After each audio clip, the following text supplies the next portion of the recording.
ಕ್ರೋಮಲ್ಲಿ UCMS ಅಂಥೇಳಿ type ಮಾಡಿದರೆ ನಿಮಗೆ ಈ ಥರ ಲಿಂಕ್ ತೋರಿಸ್ತದೆ, ವೆಬ್ ಪೇಜ್ ಲಿಂಕ್. ಇದ್ರ ಮೇಲೆ ಕ್ಲಿಕ್ ಮಾಡಿದರೆ ನಿಮಗೆ ಈ ಥರ ವೆಬ್ ಪೇಜ್ ಓಪನ್ ಆಗುತ್ತೆ. ಓಕೆ, ಇಲ್ಲಿ ಸ್ಟೂಡೆಂಟ್ ಮೇಲೆ ಕ್ಲಿಕ್ ಮಾಡಿದರೆ ಇಲ್ಲಿ ನಿಮಗೆ ನ್ಯೂ ಕ್ಯಾಂಡಿಡೇಟ್ ರಿಜಿಸ್ಟ್ರೇಷನ್ ಅಂತ ತೋರಿಸ್ತದೆ. ಇದ್ರ ಮೇಲೆ ಕ್ಲಿಕ್ ಮಾಡಿದರೆ ಇಲ್ಲಿ ನಿಮಗೆ programme level, please select the programme level you are applying for. ಇದು ಸ್ಟೂಡೆಂಟ್ಸ್ ಪೋರ್ಟಲ್ ಆಗಿರೋದ್ರಿಂದ ಇಲ್ಲಿ UG, ನೀವು BCom ಅಲ್ವಾ, BCom, BSc, BCA ಅವರೆಲ್ಲ ಇದನ್ನು UG ಅಂತೇಳಿ ಸೆಲೆಕ್ಟ್ ಮಾಡ್ಕೊಂಡು, BBA ಅನ್ನೋರೆಲ್ಲ UG ಅಂತ ಸೆಲೆಕ್ಟ್ ಮಾಡ್ಕೊಳ್ಳಿ. ದೆನ್ ಆಧಾರ್ ವ್ಯಾಲಿಡೇಷನ್, ಇಲ್ಲಿ candidate name as per Aadhaar, ನಿಮ್ಮ SSLC ಮಾರ್ಕ್ಸ್ ಕಾರ್ಡಲ್ಲಿರೋ ಹೆಸರು ಮತ್ತು ಆಧಾರ್ ಕಾರ್ಡಲ್ಲಿ ಸೇಮ್ ಇರಬೇಕು. ಯಾವ ಪ್ಲೇಸಲ್ಲಿ ಇನಿಷಿಯಲ್ ಇದೆ ಅದೇ ಪ್ಲೇಸಲ್ಲಿ ಇರಬೇಕು. ಅರ್ಥ ಆಯ್ತಾ? ಇಲ್ಲ ಅಂದರೆ ನಿಮ್ಮದು ಮತ್ತು ನಿಮ್ಮ ಪೇರೆಂಟ್ಸಿದು, ಇಲ್ಲ ಅಂದರೆ ನೀವು ಚೇಂಜ್ ಮಾಡಿಸ್ಕೊಳ್ಳಿ, ಆಧಾರ್ ಕಾರ್ಡನ್ನು ಸರಿ ಮಾಡಿಸ್ಕೊಳ್ಳಿ. ಆಮೇಲೆ ನೆಕ್ಸ್ಟ್ ಇಲ್ಲಿ ಪ್ರೈಮರಿ ಮೊಬೈಲ್ ನಂಬರ್, ಇದು ಸ್ಟೂಡೆಂಟ್ ಮೊಬೈಲ್ ನಂಬರ್ ಇಲ್ಲಾಗಿರಬೇಕು. ಆಗಿಬಿಟ್ಟು ಇಲ್ಲಿ ಬ್ಲೂ ಬಟನ್ನ ಮೇಲೆ ಕ್ಲಿಕ್ ಮಾಡಬೇಕು. ಕ್ಲಿಕ್ ಮಾಡಿದರೆ ಅದು ಆ ವೆಬ್ ಪೇಜಿಗೆ ಹೋಗಿ ಅಲ್ಲಿ ನೀವು ಪುನಃ ನಿಮ್ಮ ಆಧಾರ್ ಕಾರ್ಡ್ ನಂಬರು ಮತ್ತು ನಿಮ್ಮ ನೇಮು ಕೊಟ್ಬಿಟ್ಟು ಒಂದು ಟಿಕ್ ಮಾಡಲಿಕ್ಕೆ ಇರುತ್ತೆ, ಕನ್ಸೆಂಟ್ ಫಾರ್ಮ್. ಅದ್ರ ಮೇಲೆ ಟಿಕ್ ಮಾಡಿ ಸಬ್ಮಿಟ್ ಮಾಡಿದರೆ ಪುನಃ ಇದೇ ಪೇಜಿಗೆ ಬರ್ತದೆ. Okay, wherever you see this blue button it goes to the respective web pages and collects the information from there. ಅರ್ಥ ಆಯ್ತಾ? ಅದು ಇಲ್ಲಿ ರಿಫ್ಲೆಕ್ಟ್ ಆಗುತ್ತೆ. ಅದಾದಮೇಲೆ ಇಲ್ಲಿ ರಿಜಿಸ್ಟರ್ ನಂಬರ್, ಇಲ್ಲಿ PU, ಇಲ್ಲಿ ನೋಡಿ ಕರ್ನಾಟಕ PU ಬೋರ್ಡ್ ಡೀಟೇಲ್ಸ್ ಅಂತ ಕೊಟ್ಟಿದ್ದಾರೆ. ಸೊ PU 12th ಇದ್ದು ನಿಮ್ಮದು ರಿಜಿಸ್ಟರ್ ನಂಬರನ್ನು ಕೊಡಬೇಕು. ಅರ್ಥ ಆಯ್ತಾ?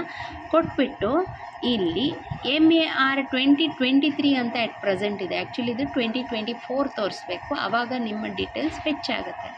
ಇಲ್ಲಿ 3 letters of month and then complete year ಅದನ್ನು ಮಾಡಿಬಿಟ್ಟು ಇದ್ರ ಮೇಲೆ ಕ್ಲಿಕ್ ಮಾಡಿದರೆ ಫೆಚ್ ಅನ್ನತ್ತೆ.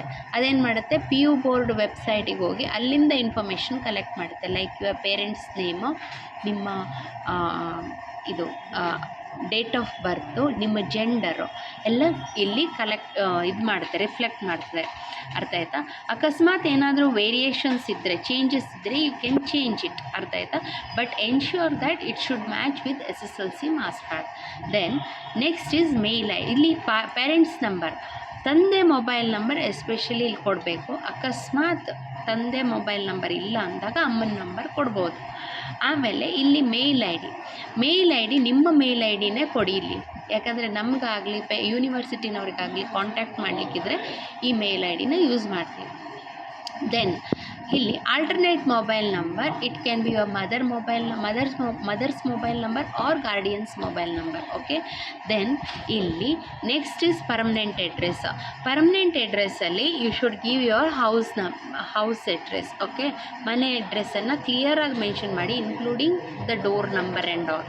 ಅದಾದಮೇಲೆ if the permanent address is same as current address, you can click on this same as permanent address. ಆವಾಗ ಆ ಫೀಲ್ಡ್ ಹೋಗಿಬಿಡುತ್ತೆ ನೋಡಿ, ಸೆಕೆಂಡ್ ಫೀಲ್ಡು.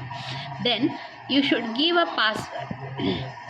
ಇಲ್ಲಿ ಪಾಸ್ವರ್ಡಲ್ಲಿ it should be capital letter, it should include capital, small, special character and then number.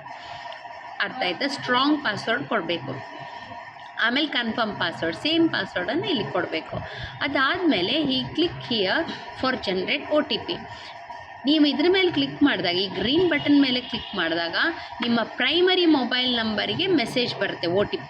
ಅದನ್ನ ಇಲ್ಲಿ entry ಮಾಡಿದರೆ ನಿಮಗೆ ಇನ್ನೊಂದು ಸಬ್ಮಿಟ್ ಅಂಥೇಳಿ ಬರುತ್ತೆ ಬಟನ್ನು. ಅದಾಯಿತು ಅಂತ ಹೇಳಿದ್ರೆ, ಅದು ಸಬ್ಮಿಟ್ ಆದರೆ ಈ ಫಸ್ಟ್ ಪೇಜ್ ಫಿಲಪ್ ಆಗಿ ಸೆಕೆಂಡ್ ಪೇಜ್ ಎನೇಬಲ್ ಆಗುತ್ತೆ. ಸಮ್ಟೈಮ್ಸ್ ವಾಟ್ ಹ್ಯಾಪನ್ಸ್, ಇದು ಫಸ್ಟ್ ಪೇಜ್ ಫಿಲ್ ಆದ ತಕ್ಷಣವೇ ಲಾಗೌಟ್ ಆಗಿಬಿಡ್ತದೆ. ಅದು ಲಾಗೌಟ್ ಆದ ತಕ್ಷಣವೇ ನೀವೇನು ಮಾಡಬೇಕು, ಪುನಃ ಈ ಥರ ಸರ್ಚ್ ಮಾಡಬೇಕು, UCMS ಪೋರ್ಟಲಲ್ಲಿ ಸರ್ಚ್ ಮಾಡಬೇಕು. ಇಲ್ಲಿ ಪುನಃ ಈ ಥರ ಸರ್ಚ್ ಮಾಡಬೇಕು. ಇಲ್ಲಿ ನೋಡಿ, ಈ ಥರ ಒಂದು ನಂಬರ್ ನಿಮ್ಮ ಮೊಬೈಲಿಗೆ ಒಂದು ಮೆಸೇಜ್ ಬರುತ್ತೆ, ನಿಮ್ಮ ID, student ID, candidates ID ಅಂತ ಒಂದು ನಂಬರ್ ಬರುತ್ತೆ. ಇದು ಯಾರೋ ಬೇರೆ ಸ್ಟೂಡೆಂಟ್ ಮಾಡಿರೋವಂಥದ್ದು. ಇದು 220 ಅಂತ ಹೇಳಿ ಅಥವಾ 22 ಇಂದ ಸ್ಟಾರ್ಟ್ ಆಗುವಂಥದ್ದು ಒಂದು ನಂಬರ್ ನಿಮ್ಮ SMS-ಗೆ ಬರುತ್ತೆ. ಅಲ್ಲಿ ನೀವು ಆ ನಂಬರ್ ಕೊಟ್ಬಿಟ್ಟು ಇಲ್ಲಿ ಪಾಸ್ವರ್ಡ್ ಹಾಕಿದರೆ ಇಲ್ಲಿ ನೀವು ಕ್ಯಾಪ್ಚಾ ಮಾಡಿಬಿಟ್ಟು ಲಾಗಿನ್ ಮಾಡಿದರೆ ನೀವು ಇದೇ ಪೇಜಿಗೆ ಪುನಃ ಬರ್ತೀರಾ. ಅರ್ಥ ಆಯ್ತಾ?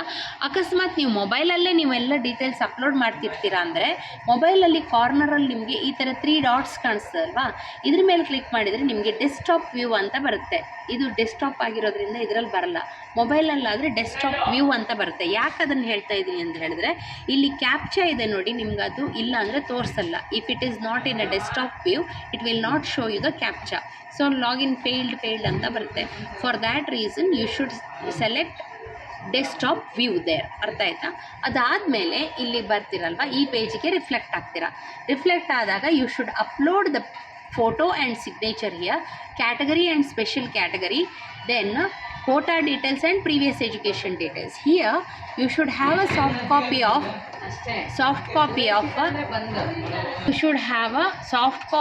passport and signature.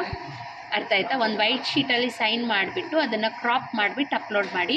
ಫೋಟೋಸ್ ಯಾವತ್ತು passport size photos, decent passport size photos, ಸೆಲ್ಫಿಗಳನ್ನೆಲ್ಲ ಹಾಕಿದ್ರೆ ರಿಜೆಕ್ಟ್ ಮಾಡ್ತೀವಿ.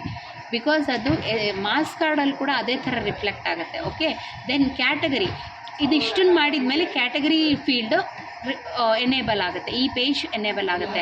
ಅಲ್ಲಿ ಕ್ಯಾಟಗರಿನಲ್ಲಿ ಇದೇ ಥರನೇ ಒಂದು ಬಾಕ್ಸ್ ಇರುತ್ತೆ. ಅದರಲ್ಲಿ ನೀವು RD ನಂಬರ್ ಕೊಡಬೇಕು. If you belongs to category then only. General ಮೆರಿಟ್ನವ್ರಿಗೆ ಏನು ಬರಲ್ಲ. ಅಲ್ಲಿ RD ನಂಬರ್ ಹಾಕಿಬಿಟ್ಟ ಮೇಲೆ ನಿಮ್ಗೆ ಇದೇ ಥರ ಒಂದು ಬ್ಲೂ ಬಟನ್ ಕೊಟ್ಟಿರ್ತಾರೆ, ವ್ಯಾಲಿಡೇಟ್ RD ಅಂತೇಳಿ. ಅಲ್ಲಿ ಅದೇನು ಮಾಡುತ್ತೆ, ಆ ಕ್ಯಾಟಗರಿ ವೆಬ್ಸೈಟಿಗೆ ಹೋಗಿಬಿಟ್ಟು ನಿಮ್ಮ ಡೇಟನ್ನು ತೊಗೊಳುತ್ತೆ. ವೆರಿಫಿಕೇಷನ್ ಅಕಸ್ಮಾತ್ ಫೇಲ್ ಆದರೆ you can upload the correct category certificate. ಅರ್ಥ ಆಯ್ತಾ? ಜನರಲಿ ಅದು ತೊಗೊಳುತ್ತೆ, ಅಪ್ಲೋಡ್ ಮಾಡಬೇಕಾಗಿರಲ್ಲ ಆ ಟೈಮಲ್ಲಿ. ಅಕಸ್ಮಾತ್ ವೆರಿಫಿಕೇಷನ್ ಫೇಲ್ ಆದಾಗ ಮಾತ್ರ ನೀವು ಆ ಕ್ಯಾಟಗರಿ ಇದನ್ನು ಅಪ್ಲೋಡ್ ಮಾಡಬೇಕು, ಸರ್ಟಿಫಿಕೇಟನ್ನು. And then for income also, ಅರ್ಥ ಆಯ್ತಾ? There is a one more field for income also. You should do the same thing. Then quota details, if the students belongs to NCC, NSS, scouts, guides ಆ ಥರದ್ದು ಏನಾದ್ರು information ಇದ್ದರೆ you should upload the certificate number and all and the soft copy. Then here previous education details. Here you should upload 10th and 12th marks card. ಅರ್ಥ ಆಯ್ತಾ? ಯಾಕೆ ಅಂತ ಹೇಳ್ತಿದ್ದೀನಿ ಅಂತ ಹೇಳಿದ್ರೆ, ಇಲ್ಲಿ ಫಾರ್ ಎಕ್ಸಾಂಪಲ್ ಈಗ ನಿಮ್ಮದು 2023 ಮಾತ್ರ ತೋರಿಸ್ತಾ ಇದೆ, 24 ರಿಫ್ಲೆಕ್ಟ್ ಆಗಿಲ್ಲ. ಅದೇ ರಿಫ್ಲೆಕ್ಟ್ ಆದಮೇಲೆ ಇಲ್ಲಿ ನೀವು ಫೆಚ್ ಹೇಳಿ ಮಾಡಿದಾಗ ಈ ಲಾಸ್ಟ್ ಪೇಜಲ್ಲಿ ಹೋಗ್ಬಿಟ್ಟು ನಿಮ್ಮ ಮಾರ್ಕ್ಸ್ ಕಾರ್ಡ್ ರಿಫ್ಲೆಕ್ಟ್ ಆಗುತ್ತೆ. If it is not reflecting you should type everything. That is a hectic job. That is the reason whenever it shows the 2024 here, then you should fetch. ಆವಾಗ ಅದು last ಪೇಜಲ್ಲಿ ನಿಮ್ಮ marks card upload ಆಗುತ್ತೆ. ಅರ್ಥ ಆಯ್ತಾ? ಆಮೇಲೆ soft ಕಾಪಿನ upload ಮಾಡಬೇಕು ನೀವು, 10th ಇದು ಮತ್ತು 12th ಇದು. Make sure that 12th marks ಕಾರ್ಡಲ್ಲಿ ಪ್ರಿನ್ಸಿಪಾಲ್ರು ಸಿಗ್ನೇಚರ್ ಆಗಿರಬೇಕು.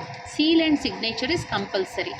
ಅರ್ಥ ಆಯ್ತಾ? ಯಾಕಂತ ಹೇಳಿದ್ರೆ ನಿಮ್ಗೆ ಈಗ ಸದ್ಯಕ್ಕೆ ಒರಿಜಿನಲ್ ಕೊಟ್ಟಿಲ್ಲ, ಆ ರೀಸನ್ಗೋಸ್ಕರ ಸೀಲ್ ಸಿಗ್ನೇಚರ್ ಆಗಿರೋವಂಥದ್ದು ಮಾರ್ಕ್ಸ್ ಕಾರ್ಡನ್ನು ಅಪ್ಲೋಡ್ ಮಾಡಿ. ಅರ್ಥ ಆಯ್ತಾ? ಓಕೆ, ಇದಿಷ್ಟು ಕಂಪ್ಲೀಟ್ ಆದಮೇಲೆ, ಈ ಇಷ್ಟು ಪೇಜಸ್ ಕಂಪ್ಲೀಟ್ ಆದಮೇಲೆ ಇಲ್ಲಿ ಬನ್ನಿ. ನೆಕ್ಸ್ಟ್ ನಮ್ಮ ಕಾಲೇಜನ್ನು ಹೇಗೆ ಸೆಲೆಕ್ಟ್ ಮಾಡಬೇಕು, ಏನು ಮಾಡಬೇಕು ಅದೆಲ್ಲ ಗೈಡ್ ಮಾಡ್ತೀವಿ. ಅರ್ಥ ಆಯ್ತಾ? ನಿಮ್ಗೆ ಇಲ್ಲೊಂದು ರಿಜಿಸ್ಟರ್ ನಂಬರ್ ಜನ್ರೇಟ್ ಆಗುತ್ತೆ ಪ್ರಿನ್ಸಿಪಾಲ್ರಿಂದ ಅಪ್ರೂವ್ ಆದಮೇಲೆ. That is the reason after completion of this you should come here. ನಾವು ನೆಕ್ಸ್ಟ್ ಏನು ಮಾಡಬೇಕು ಅಂತೇಳಿ ಗೈಡ್ ಮಾಡ್ತೀವಿ. ಓಕೆ.